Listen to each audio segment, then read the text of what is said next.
સવારે બધાય 6:30-7 કામવન જવાના. બધે જઈએ તો 8 વાગે તો ચાલે ને, કામવન જઈએ તો કેમ વહેલું જવાનું? હવે એનું કારણ કહું તમને. એટલે તમે બધાય વગર એલાર્મ મૂકે 4:30 ઉઠી જશો, અને ઠાકોરજી પધરાવીને આવ્યા છે તો 4 વાગે ઉઠી જશે. જુઓ, કામવનમાં 2 નિધિ સ્વરૂપ બિરાજે છે. ગોકુલચંદ્રમાજી પંચમ ગૃહ ઉપર, એટલે કે ગુસાઈજીના પંચમલાલજી કોણ હતા? રઘુનાથ. એનું બીજું નામ શું હતું? રામચંદ્રજી. અને સપ્તમ નિધિ બિરાજે છે મદન મોહનજી. એ કોના માથે બિરાજે છે? ઘનશ્યામજી. ગુસાઈજીના સપ્તમલાલજી. એનું બીજું નામ શું હતું? પ્રાણવલ્લભ. આમાં કેટલાને 2 નામ ખબર છે બાળકોના? ચલો આપણે, હું કહું, જેને યાદ હોય એ કહેજો, નહીં હોય તો વલ્લભ મને કેવડાવશે, હું કહીશ. જુઓ, વલ્લભના 2 લાલન, ગોપીનાથજી અને વિઠ્ઠલનાથજી. ગુસાઈજી નામ કોણે આપ્યું? અકબરે. કારણ જ્યારે ઓલી સુરતની વહુને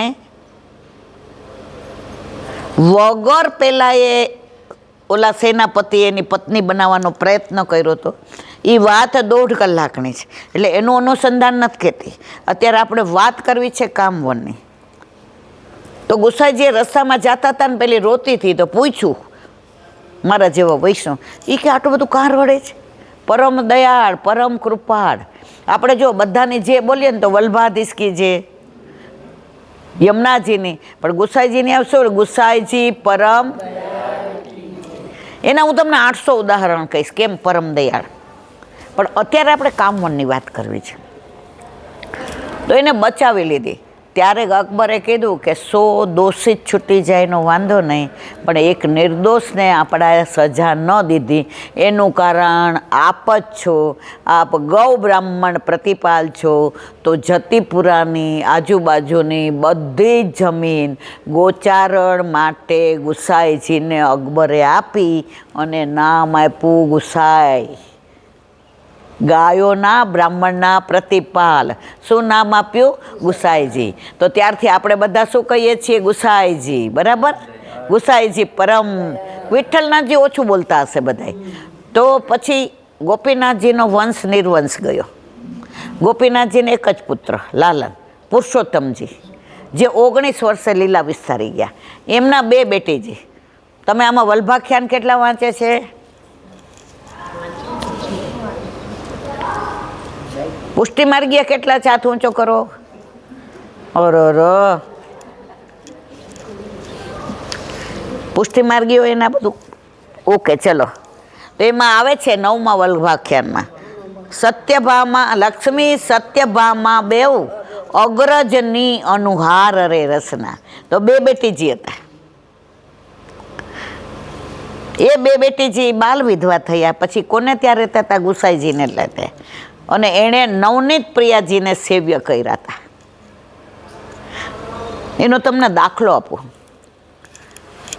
એકવાર જેને એક જણે પ્રશ્ન કર્યો હતો, એના જવાબમાં જે જવાબ આપ્યો હતો. બેટીજી વિધવા થયા ને હાવ નાના હતા, અને ગુસાઈજી પરદેશ કરતા હતા. તો બધા વાળ કઢાવી નાખ્યા, ટકો થઈ ગયો. એટલે બેટીજી આમ બાંધીને ગયા ત્યાં, તો નવનીત પ્રિયાજી આમ કરી દીધું, વિરોહ થઈ ગયો. નહીં, આ મારા રાજા નથી. બેટીજીને રાજા કહેવાય ને. હવે રાજા કેમ કહેવાય એની હવાર સુધી હાલે એટલી વાતો છે. બેટીજી કેમ કહેવાય? મહોદય કેમ કહેવાય? મહારાજ કેમ કહેવાય? ભાભીજી મહારાજ કેમ કહેવાય? આ બધું મારે તમને ઘણું બધું કહેવું છે, પણ હજી તમે બધા કહેવાય એટલે સુધી તમે હજી શ્લોક ઓલા પઠન પાઠન નથી કરતા. એટલે તમને બધાને હજી અહીંયા આવી જાઓ ને. તો મારા વાલા, ગુસાઈજીને કહ્યું, કાકાજી રાજા કો ક્યું એ શું કરી દયો, મુંકુ નહીં પસંદ આવ્યો. બેટીજીને વાળ કરાવી નાખ્યા હતા ને, બાળ વિધવા થયા. હવે બેટીજીએ પૂછ્યું, ક્યું યું કર રહ્યો? બધાએ કીધું કે તું હવે વિધવા. એ કે શું થાય વિધવા એટલે? હવે એ ખબર નહોતી, અને એમના વાળ બધા કઢાવી નાખ્યા. ત્યારે નવનીત પ્રિયાજીએ કહ્યું કાકાજી મોકું એ પસંદ નહીં આવ્યો. ત્યારે ગુસાઈજીએ કહ્યું આજ પછી મને પૂછ્યા સિવાય કોઈના વાળ કઢાવવાના નહીં.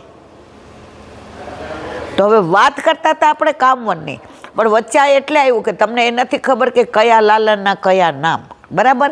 એટલે થોડુંક અનુસંધાન સવાર સુધી નહીં, જિંદગી કહીએ ને તો પુષ્ટિમાર્ગ તો એવો અગાધ છે. તો પુરુષોત્તમજી અને બે બેટીજી, એમાં ગોપીનાથજીનો વંશ નિર્વંશ ગયો. એનું કારણ છે એની ઘણી બધી વાતો છે. પછી થયા વિઠ્ઠલનાથજી એટલે કે ગુસાઈજી, એના 7 લાલજી ને 4 બેટીજી. દેવકાને તમે બધા નામ જાણો છો એટલે નથી. 7 કયા લાલજી? પહેલા ગિરધરજી, એનું બીજું નામ ગોવર્ધન. ગિરધરજીનું બીજું નામ ગોવર્ધન કોણે પાડ્યું હતું? શ્રીજી બાવાએ. અને એના માથે કયું સ્વરૂપ બિરાજે? મથુરાનાથજીનું. અને તિલકાએ તો એટલે શ્રીજી એના ઉપર બિરાજે છે, બરાબર? બીજા લાલજી કોણ? ગોવિંદરાયજી. એનું બીજું નામ શું? રાજાજી. એના ઉપર કયું સ્વરૂપ બિરાજે છે? વિઠ્ઠલનાથજી. ત્રીજા કોણ? બાલકૃષ્ણજી. એનું બીજું નામ રાજીવ લોચીનજી. એના ઉપર કોણ બિરાજે છે? દ્વારકાધીશ. ચોથા લાલજી ગોકુળનાથજી. એના કેટલા નામ? 4. હવે કહું એટલે ખબર પડશે. હવે લીલા નહીં કહું, લીલા કહું તો કામવાનું નહીં બોલાય. એટલે મારે કામવાનું સમજાવવું જ, કારણ કે કાલે આપણે ત્યાં જઈએ. ઊંઘ આવે છે તો કામવાનું કહી દો.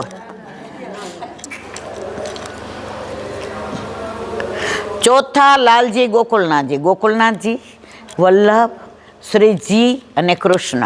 હવે 4 નામ કેમ પડ્યા એ બધું અત્યારે નથી કહેવું, કારણ કે અત્યારે આપણે બીજું કહેવું છે. 5મા લાલજી રઘુનાથજી. એનું બીજું નામ રામચંદ્રજી. એના ઉપર કયું સ્વરૂપ બિરાજે છે? ગોકુલચંદ્રમાજી. પહેલાં કોના માથે બિરાજતું હતું? નારાયણદાસ બ્રહ્મચારી. એનું અનુસંધાન જે કીધું હતું કે પ્રભુના તત્સુખનો વિચાર કેમ કરે છે. યાદ આવ્યું ને બધાને જે વાત કરી હતી? 6ઠ્ઠા લાલજી યદુનાથજી. એનું બીજું નામ મહારાજ. અને એના ઉપર બિરાજે છે બાલકૃષ્ણજી, જે સુરતમાં છે. 7મા લાલજી ઘનશ્યામજી. એનું બીજું નામ પ્રાણવલ્લભ. અને એના માથે બિરાજે છે મદન મોહનજી, જે કામવનમાં. હવે કેમ આપણે બધા વહેલા જઈએ? જેટલા વ્રજ યાત્રામાં આવે, સૂકી પરિક્રમા કરે, આવી રીતે મનોરથ કરે કે લીલી પરિક્રમામાં, તમે બીજે બધે જાઓ તો 8 વાગે હોય. અહીંયા જાઓ એટલે તમારે 8:30 પહેલાં પહોંચવું પડે, બહુ તો 9 પહેલાં. એકવાર એવું બન્યું, દેવકીનંદનજી મહારાજ શ્રી આચાર્ય બહાર પોઢ્યા હતા. ટૂંકમાં કહું છું, નહીંતર છે ને કામવનનું કહેવાશે નહીં. તો બહાર પોઢ્યા હતા, શરદ પૂનમની રાત હતી. શરદ પૂનમની રાતડીને કાંઈ ચંદ્ર ચડો આકાશ રે, આવેલ આશા ભર્યા. આશા ભર્યા રે અમે આવી, અને મારે વાલે રમાડ્યા રાસ રે આવેલ. તો શરદ પૂનમ હતી. એટલે મારા શ્રી બાર પહેલાંના જમાનામાં આવી લાઇટો નહોતી, એટલે બહાર સરસ પવન આવે અને ઓટલો હતો. ઓટલા ઉપર આમ સૂતા હતા અને 12 વાગ્યા ને તો દરવાજો ખુલ્લો. અંદરથી ને ઠાકોરજીને ગોપીઓના ઝુંડ ગોપીઓના જોઈએ જ રાખે મારા શ્રી આ શું થાય છે. પણ જો ખબર પડે કે જાગે છે તો આ લીલા બધી તિરોહિત થઈ જાય, લીલા બધી છુપાઈ જાય. મહારાજ શ્રીનું એટલું સામર્થ્ય વલ્લભપુરનું કે એમને દર્શન થયા કે બધા ઝુંડના ઝુંડ સુતાર્યા અને પછી પધારી ગયા અને દરવાજો એની મેળાએ બંધ થયો. તો મહારાજ શ્રી વિચાર કરે, રાસમાં પધાર્યા છે, શરદ પૂનમ છે, એક એક ગોપીને એક એક પાન, દ્વે કાન એક એક ગોપી, મધ્યમાં મદન મોહનલાલ, ચંદ્ર પૂર્ણ કળાએ, યમુનાજીના તરંગ હશે, બધા વાજિંત્ર વાગતા હશે, સહેનાઈ ચાલુ હશે, કામદેવ એનો પ્રભાવ છોડતો હશે. આવા વિચારમાં ને વિચારમાં બ્રહ્મમુહૂર્ત થઈ ગયો અને જાગતા હતા. તો પાછા જે પધાર્યા કયા? ગોકુલચંદ્રમાજી. અને ગોપીઓના ઝુંડ આવ્યા. આખી રાત રાસ કર્યો શરદ પૂનમ. અને ગોકુલચંદ્રમાજી રાસનું સ્વરૂપ. દસમ સ્કંદ આવશે ને એની અંદર રાસ પંચાધ્યાય આવશે, એની અંદર ગોકુલચંદ્રમાજીની લીલાનું આખું સ્વરૂપનું વર્ણન આવે છે. જે કહેશે એટલે અત્યારે હું નથી કહેતી. વહુજીને વહેલા જગાડ્યા. આજે ઠાકોરજીને અત્યારે ને અત્યારે મંગળ ભોગ રાજભોગ ધરાવીને પોઢી જવા દઈએ, કારણ કે આખી રાત રાસ રહીમાં છે. એટલા માટે થઈને ત્યાં રાજભોગ 8:30 કે 9 વાગ્યામાં આવી જાય અને છેલ્લો આંટો આવે ત્યાં તો ટેરો આવી જાય. પછી ઉત્થાપન 5 વાગે થાય ત્યાં સુધી દર્શન થતા નથી, કારણ કે આખી રાત સુરઈમાં હોય છે.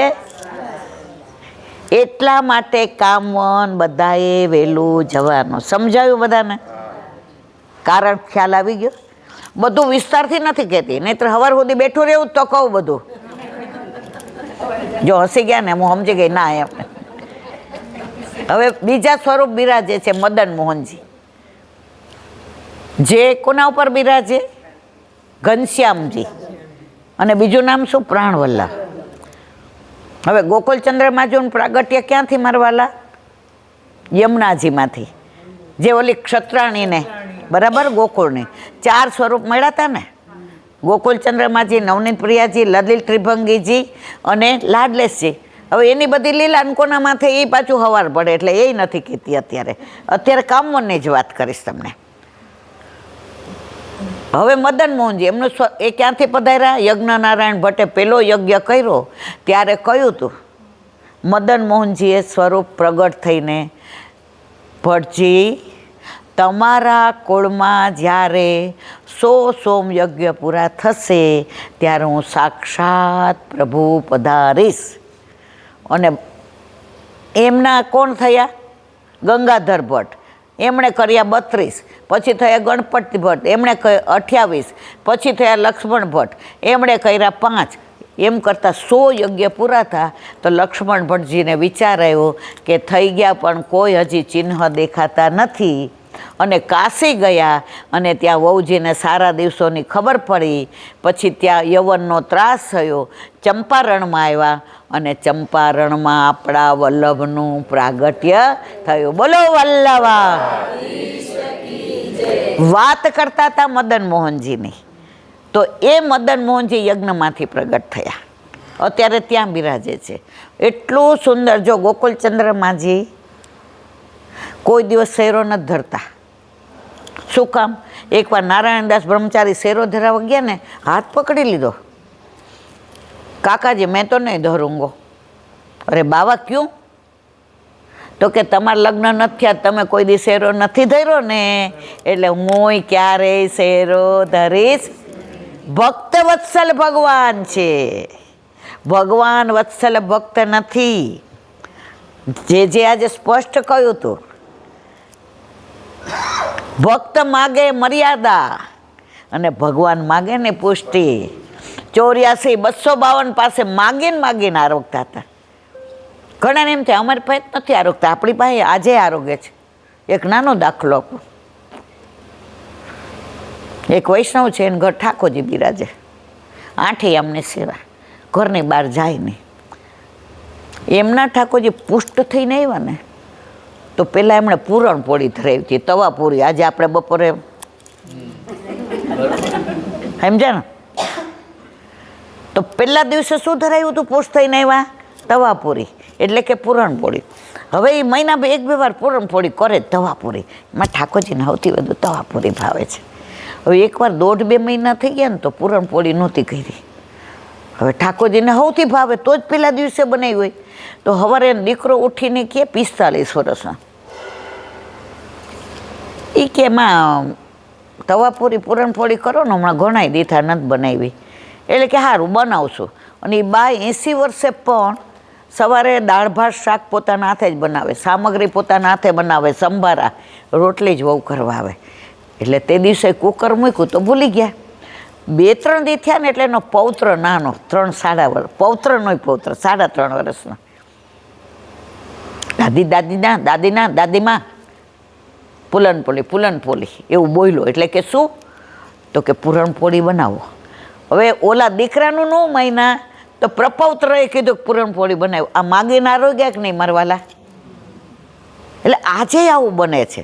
હવે વાત કરતા હતા મદન મોહનજીનો. સામનેજી સ્વરૂપ છે, નાના જ છે, સુંદર. દર્શન કરજો. જો વિઠ્ઠલનાથજીને સ્વામીજી છે, મદન મોહનજીને સ્વામીજી છે, ગોકુળનાથજીને બે સ્વામીજી છે, ચંદ્રાવલીજી અને સામનેજી. એકના હાથમાં મોરપીચ ઓલું મોરછલ છે ને, એક વીંજણો ઢોળે. જ્યારે જાઉં ને દર્શન કરવા ત્યારે અંદર તો આટલું સ્વરૂપ નહીં થાય, બાર ચિત્રજી છે, દર્શન કરો. આપણે બધા જવાના છીએ ગોકુળમાં, બરાબર ને? હવે ત્યાં છે બીજું 84 ખંભા. ક્યાં? જ્યાં જવાને છે એટલી જ વાત કરીશ, બીજું કરીશ તો સવાર પડી જશે અને તમને બધાને ઊંઘ આવે. મન તો છે ને સત્સંગ હોય તો હું અઠવાડિયું બેઠી રહું. સૌરાષ્ટ્રમાં સત્સંગની તમને વાત કરું ને તો રાતના અમારે ત્યાં 9-10 વાગે સત્સંગ ચાલુ થાય, સવારે 5. મને હિતેશભાઈ વાત કરી હતી કે મોરબી ભણતા હતા તો એને એક વૈષ્ણવ રોજ એ કે હું જાઉં બેઠકજી. તો એક વૈષ્ણવ કીધું ભાઈ તને ગમે છે તો અમારે ઘર સત્સંગ કરવા આવજે ને. તો એ તો કે મને તેમ કે અહીં હોય ગુજરાતમાં 1 કલાક કર્યો ને હેડ મારા રામ. ના, કે 9 વાગે આવજે. તો 10 વાગે સત્સંગ ચાલુ થયો અને એસો રસ બરખ્યો કે 5 વાગ્યા સુધી કોઈ ઊભા નહોતા થયા. પૂછો એમને, હું ખોટું બોલતો હોય મને તમે કીધું તું મને. બધાએ મને જે અનુભવ કીધા છે ને મારા વાલા એ જ કહીશ, પણ હું તમને ખોટા ઓલું સારું બોલીને હું આકર્ષિત નહીં, પણ જે હકીકત છે તે આ છે. સૌરાષ્ટ્રમાં સત્સંગમાં અમને લોકોને 10 વાગ્યા પછી જે મજા આવે એમાં આજે 10 વાગવા આવ્યા છે એટલે સવાર સુધી કોઈને જવા દેવા નથી. 4:30 સીધું બધાએ સ્નાન